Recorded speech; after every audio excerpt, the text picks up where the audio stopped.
السلام علیکم ورحمۃ اللہ وبرکاتہ۔ کیسے ہیں آپ لوگ؟ مجھے امید ہے سب بڑھیا ہوگا۔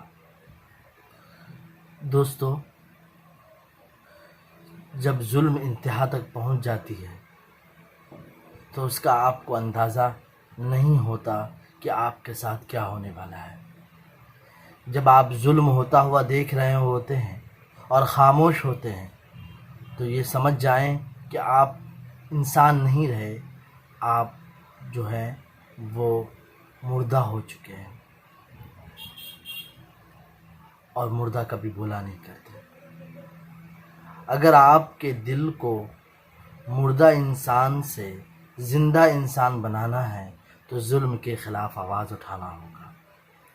اس لیے میں یہ بات کہہ رہا ہوں کہ آج آپ بخوبی جان رہے ہیں جس طرح سے لڑکیوں کے ساتھ جو ہوا، آپ کو معلوم ہوگا اس کے بارے میں۔ جو لڑکیوں کے ساتھ ریپ کیا گیا، یو پی کے ایک گاؤں کی لڑکی تھی، اس کے ساتھ ریپ ہوا، اور پھر اس کے بعد ایک تو جو جانچ ہوئی اس کے اندر کچھ اور آ رہا ہے، اس کے ماں باپ کچھ اور کہہ رہے ہیں، اور یہاں تک کہ جو وہاں کی جو پولیس والے لوگ ہیں، وہاں کے جو کاریہ کرتا لوگ ہیں، ان لوگوں نے ان کی باڈی تک نہیں دی، ان کے گھر والوں کو دیکھنے تک نہیں دیا گیا۔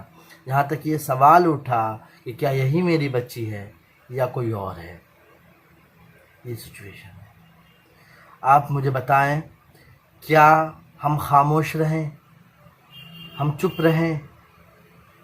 اتنا بھی درد اگر ہمارے اندر نہیں ہے تو پھر ہم انسان نہیں ہیں۔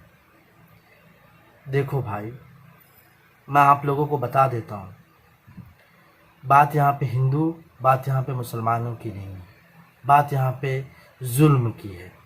اگر ظلم ہو رہا ہو تو ظلم کے خلاف آواز اٹھانا بہت ہی سخت ضرورت ہوتا ہے۔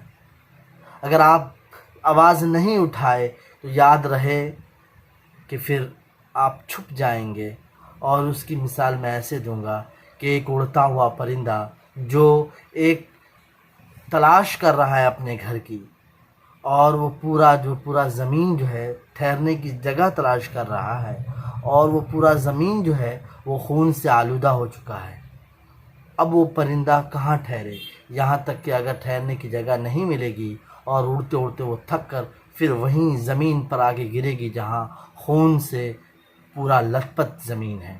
تو یہی مثال ہماری ہوگی کہ اگر ہم آواز نہیں اٹھائیں گے تو ہم بھی اس پرندے کی طرح ہوں گے کہ ہم اپنے آپ کو بچانے کی تو کوشش کر رہے ہیں، لیکن ایک بات کو یاد رکھیں، آپ بھی تھک جائیں گے، اور تھکنے کے بعد آپ بھی گر جائیں گے، اور اسی خون میں آپ بھی لت پت ہو جائیں گے۔ تو کیا آپ یہ گوارا کریں گے کہ آپ خود بھی اس خون کا مزہ لیں، اس ظلم کا مزہ لیں، یا آپ چاہیں گے؟ نہیں چاہیں گے۔ دوستو، زندگی بہت انمول ہوتی ہے، اس کو جینے کا ایک طریقہ ہوتا ہے۔ جب ظلم کرنے والا جب زیادہ ظلم کرنے لگے تو جو طاقتور ہے اس کا کام ہے کہ اس کو روکے۔ اگر روکنے کی قوت نہیں رکھتا ہے، جس طرح سے وہ چاہتا ہے آواز اٹھائے، پھر اس کے بعد اگر اس کی وہ بھی قوت نہیں ہے تو کم سے کم اس کے دل میں برا جانے۔ اگر یہ چیز بات آتی ہے تو دھیرے دھیرے وہ ظلم کرنے والا، اس کے اندر خود بخود خوف پیدا ہو جائے گا کہ ہم کس کے اوپر ظلم کریں۔ اسی لیے ظلم کے خلاف آواز اٹھاتے رہیں۔ یہ صرف ابھی آپ ظلم کی انتہا تو یہ دیکھیں۔ میں آپ کو بابری مسجد جو 30 سپٹمبر کو جو کورٹ نے جو کہا، CBI کورٹ نے، کہ مسجد کی جو ڈیمولیشن ہوا تھا، جو مسجد کی توڑ پھوڑ کی گئی تھی، وہ پتہ نہیں کون تھا، اور جو لوگ وہاں گئے تھے وہ بچانے کے لیے گئے تھے۔ یہ ظلم نہیں ہے؟ میں ایک بات آپ لوگوں کو کہہ دیتا ہوں کہ آج انسان مردہ ضرور ہے،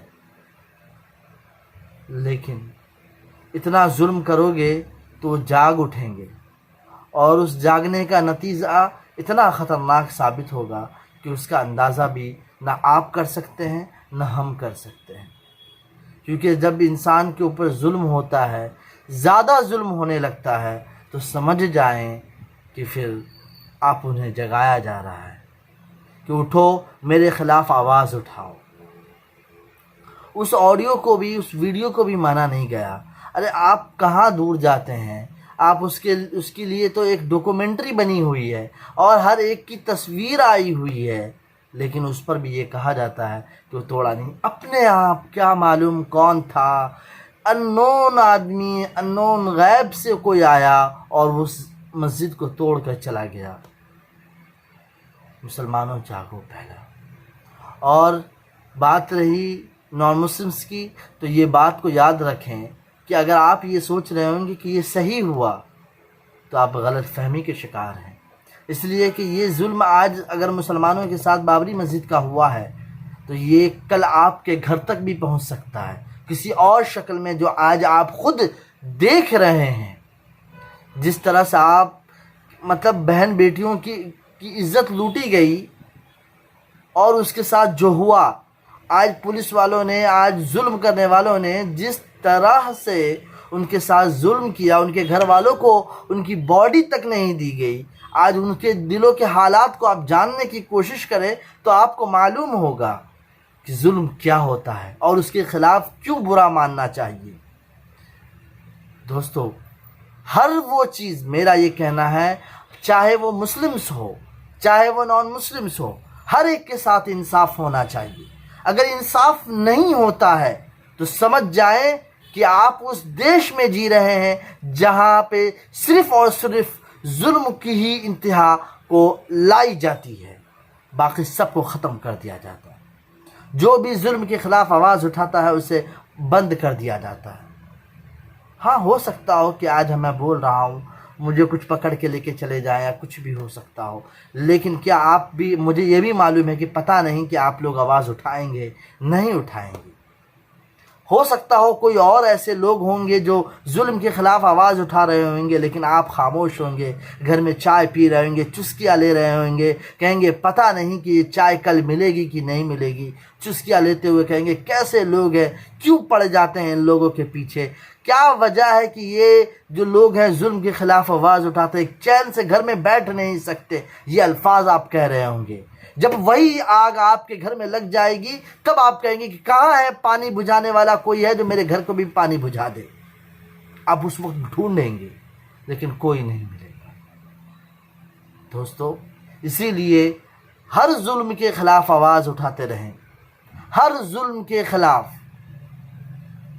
کوئی بھی انسان اگر ظلم کے خلاف آواز نہیں اٹھاتا تو سمجھ جائیں کہ آپ مردوں کے بستی میں جی رہے ہیں۔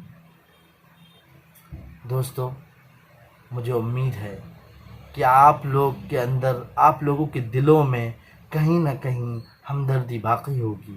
اسی ہمدردی کے تحت آپ ایک انسان اور اچھے انسان بنیں اور لوگوں کی، عورتوں کی، سب کی عزت کریں۔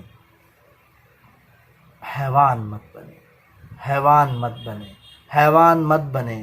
حیوان بن گئے تو آپ کو مار دینا ہی اچھا، کیونکہ جب انسان حیوان ہو جاتا ہے تو وہ پاگل کہلاتا ہے، اور جب وہ پاگل ہو جاتا ہے اسے پاگل کو زنجیر سے باندھ دیا جاتا ہے۔ اور جو لوگ ریپ کرتے ہیں یا عورتوں کی عزت اچھالتے ہیں یا عورتوں کی عزت کو چھین لیا کرتے ہیں، زبردستی چھین لیا کرتے ہیں، تو ان لوگوں کی سزا ایسی ہو جو عبرت ناک بنے لوگوں کے لیے۔ نیکسٹ ٹائم وہ بات سوچے کہ کیا ایسا کرنا صحیح ہوگا، اور اگر میں پکڑا گیا تو میرا کیا ہوگا۔ اس کے تو میرا یہ کہنا ہے کہ اس کے دونوں ٹانگوں کو کاٹ دیا جائے، دونوں ہاتھوں کو کاٹ دیا جائے، اور اس کے بعد اس کو زندگی جینے کے لیے دے دیا جائے کہ اب تم جیو، اور اس کو کوئی اس کو سپورٹ نہ کرے۔ تب اس کو معلوم ہوگا کہ زندگی کیا ہوتی ہے، عزت چھین لینا کیا ہوتا ہے۔ ویسی اس کو سزا ملنی چاہیے۔ اور اگر اسلام کی بات کریں تو اسلام تو بےحد امن شانتی والا امن، بہت ہی امن ہے، لیکن جب گناہ کرتا ہے تو گناہ کی سزا بھی ایسی کرتا ہے کہ روح کانپ جاتی ہے۔ اور اسلام کبھی بھی سزا پہلے مقرر نہیں کرتا، پہلے یہ کہتا ہے کہ جب بھی کسی عورت کی عزت لوٹی جانے کی آشنکا ہو تو پہلے جہاں سے پیدا ہو رہا ہو، جیسے کہ شراب، جیسے کہ جو لوگ تصویریں بناتے ہیں، ایسے پورنوگرافی کرتے ہیں، ایسی ایڈورٹائزمنٹ بناتے ہیں، ایسے ویب سیریز بناتے ہیں جس سے لوگ مائل ہوتے ہیں عورتوں کی طرف اور اس کو خواہشات کو ابھارتے رہتے ہیں یہاں تک کہ وہ خواہش پہ ملوث ہو جاتا ہے، وہ سب کے سب ذمہ دار ہیں اس ریپ کے۔ دوستو، ہر ایک کو سدھرنے کی ضرورت ہے، ہر ایک انسان کے دماغ کے اندر جو غلط فہمیاں ہیں، غلط فطور ہے، گندگیاں ہیں، اس کو نکالنے کی ضرورت ہے۔ اور وہ سب سے زیادہ ذمہ دار فلم انڈسٹری ہے جو ایسی مووی بناتے ہیں جس سے لوگ مائل ہوتے ہیں، اور وہ عورت خود بھی ہے جو اپنے آپ کو مائل کروانے کا کام کرتی ہے، خوشبو لگا کر لوگوں کو مردوں کے نزدیک جاتی ہے اور اسے حیوان بنانے کا کام بھی کرتی ہے، وہ بھی ذمہ دار ہے، صرف وہ نہیں، دونوں ذمہ دار کہلائیں گے۔ اسی لیے اپنے آپ کو بھی بہتر بنائیں، اپنے دیش کو اچھا بنائیں، اپنے لوگوں کو اچھا بنائیں، اور انصاف کرے جو حکمران ہیں، انصاف کے ساتھ کام کرے، اور انصاف نہیں کرتے تو آپ اس گدی کو چھوڑ دیں، کسی انصاف پرست انسان کو وہ دے، وہ تاکہ اس کو اس کا صحیح طریقے سے اس کا لوگوں کے نزدیک کام کرے۔ پھر ملیں گے، اپنا خیال رکھیں۔ السلام علیکم ورحمۃ اللہ وبرکاتہ۔